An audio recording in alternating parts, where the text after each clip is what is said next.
नमस्कार, मी प्राप्ती Redkar. SSKK sports या यूट्यूब चॅनलवर तुम्हा सर्वांचं मनापासून स्वागत. आत्ता मी ज्या प्लेयरची इंटरव्ह्यू घेणार आहे तो माझा मोस्ट फेवरेट प्लेयर आहे पूर्ण क्लासमध्ये. कारण मी जेव्हा किकबॉक्सिंग जॉईन केलं होतं तेव्हा मी पहिला त्याचा काता बघितला होता, पहिलं त्याला स्पारिंग करताना बघितलं होतं आणि तेव्हाच माझं असं झालं, माय गॉड, कसं करतो हा. आज त्याला इथे म्हणजे लहानपणापासून, तू किती वर्षांपासून करतोय हा किकबॉक्सिंग? 5 इयर्सपासून. आणि आत्ता त्याने इंटरनॅशनल किकबॉक्सिंग चॅम्पियनशिपमध्ये त्याला 2 गोल्ड मिळालेत. गोल्ड, आय मीन खरंच ही खूप मोठी गोष्ट आहे.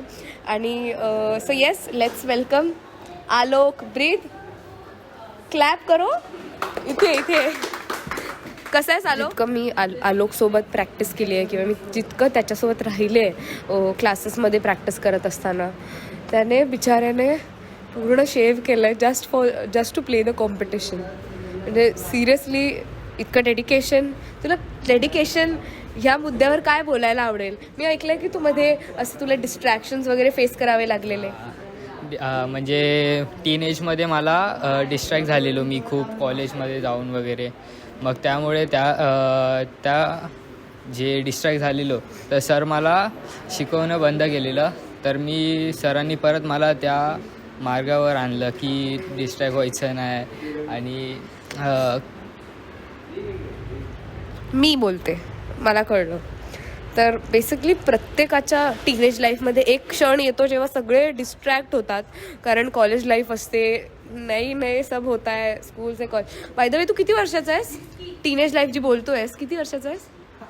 मी 16 वर्षाचा आहे हा. 16 वर्षात त्याने 2 गोल्ड मेडल घेतलेत.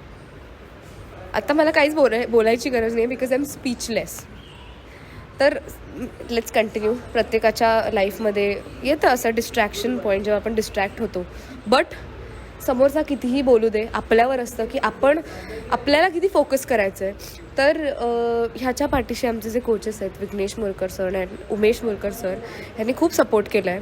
आणि ह्यांनी लिटरली मारून बॉर्न करून ह्याला मार्गावर आणलं आहे.